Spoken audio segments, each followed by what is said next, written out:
what's up everyone? I'm Elliot. And I'm Phineas. And we're the Peters. Why did you say it like that? We are going to make a spoiler review of Guardians of the Galaxy Volume 2. So, right off the bat here, I'm going to say, if you haven't seen the movie yet, we would recommend that you check out our spoiler-free review. Link is in the description box below. We'll give you a minute to leave, so that you don't have to like pause the video or anything. Just go down that description box and click that link, and... We don't want to be responsible for spoiling it for anyone, so... Did you do it? Are they gone? I can't tell.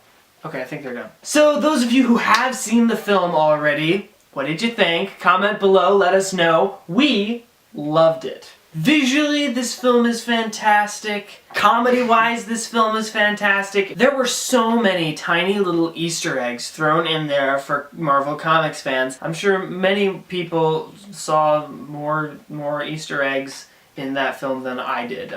Some of them that I noticed, though, were, of course, Howard the Duck, the Watchers scene with Stan Lee. That was fun. Guys, Yondu died. I don't know how I feel about this. It's painful. I mean, I never liked him too much. They gave him a lot more screen time in this film. They made you like him in this film, like very purposefully.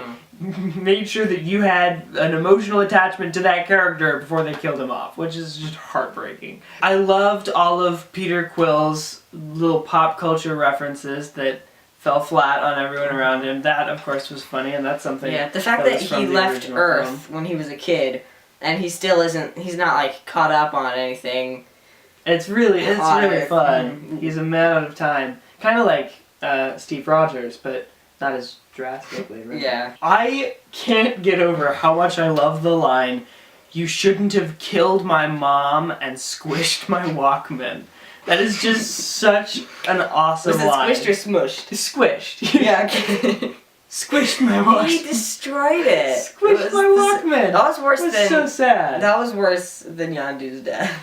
That bit where Peter was Pac-Man and Ego had his big, like, rock version of himself. And they had Pac-Man the Pac-Man sound effect, was even though so there's like... funny. You know. Oh, this movie had one of the best openings to any Marvel movie I've ever seen. That one super long shot of Groot. Yeah, that was like dancing. 10 minutes long. It was so great. Groot dancing through a battle. Drax and Mantis's like interactions during this movie were just so funny. The way that they're both innocent and like super naive but in different ways was so fun. Yeah, both of the comedy from them, most of their humor comes from them not really understanding certain things. Like, nothing goes over my head, my reflexes are too fast. One of the biggest changes in one of the biggest changes to any character in the Marvel Universe was what they did with Drax, because in the comics Drax is very stoic, you know,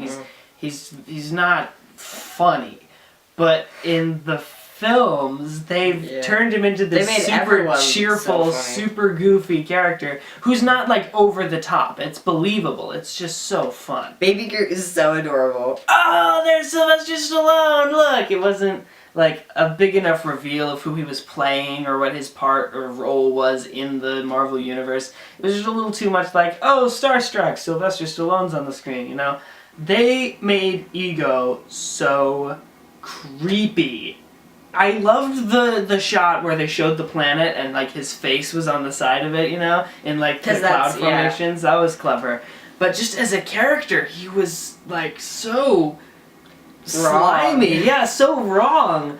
And like the scene where Nebula and Gamora discover all the bodies at the center of the planet, it was just horrifying. It was so gross. His plan was plant flowers all over the universe and go have kids with random aliens. He's a parasite. That's what he is. Yeah. Visual effects wise, this movie was amazing. Any shot that had Rocket Raccoon in it was totally believable. There was one sequence where Peter Quill and Ego are, you know, they're playing catch with the ball of energy.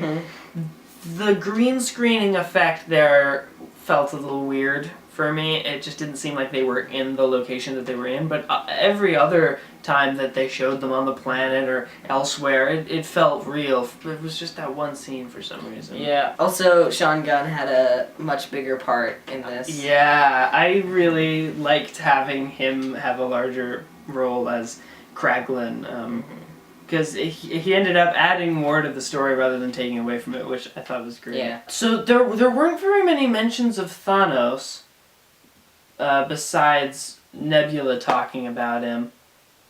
Yeah. But, like, we didn't see him. Some stuff that was really clever that they did in this movie was some bits that they set up at the beginning and then used at the end. There were, like, short-form versions of that with, like, the fruit that Nebula wanted to eat that wasn't ripe. That was, like, a recurring bit for just a short period of time. But then there was the batteries that Rocket stole, and those ended up coming back at the end in a big way. He steals them at the very beginning. Yeah. There were a couple of moments where I thought that Nebula was a much more compelling character than she was in the original. And one of those moments was when she and Gamora are having their big argument and she just ends up yelling that she wanted a sister. If they hadn't had that be part of it, then it would have been just Nebula's completely insane and for some reason wants to kill Gamora. They made her a very sympathetic character, though. It was really heartbreaking to see her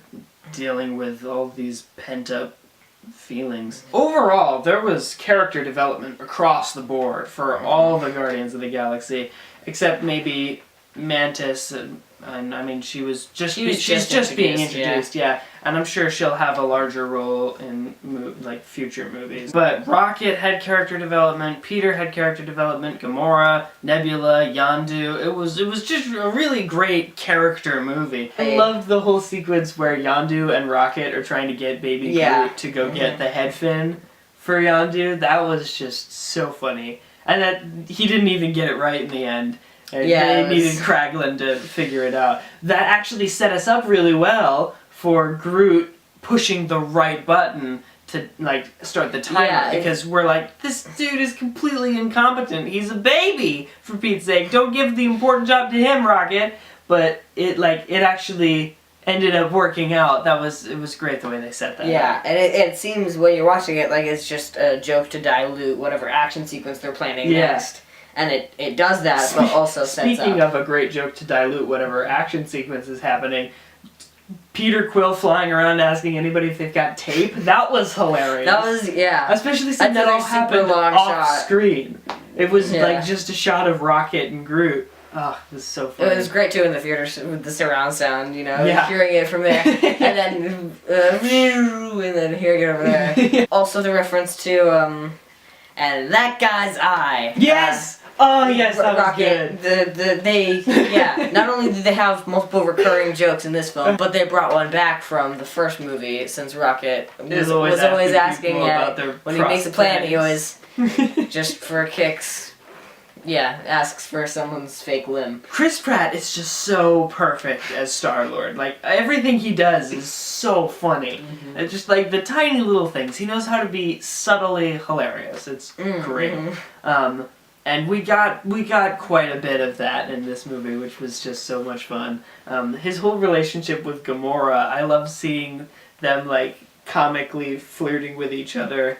So she doesn't get anything that he's talking about. Just Peter flirting with her and her being like, "What is happening right now?" It's kind of sweet to see them getting along when they were both trying to kill each other in the first movie. Yeah.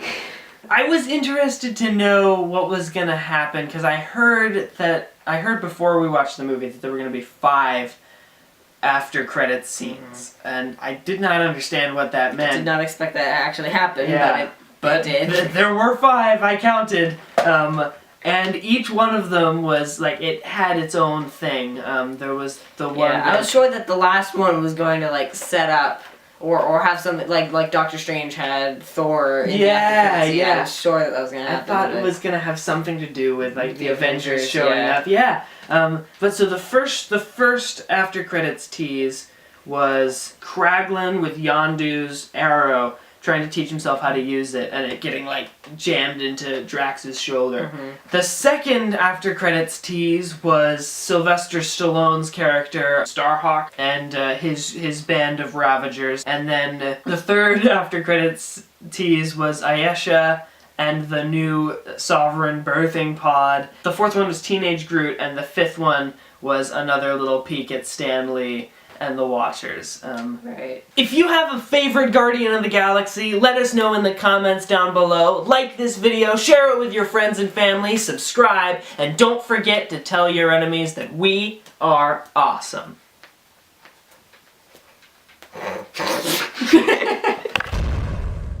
Taserface.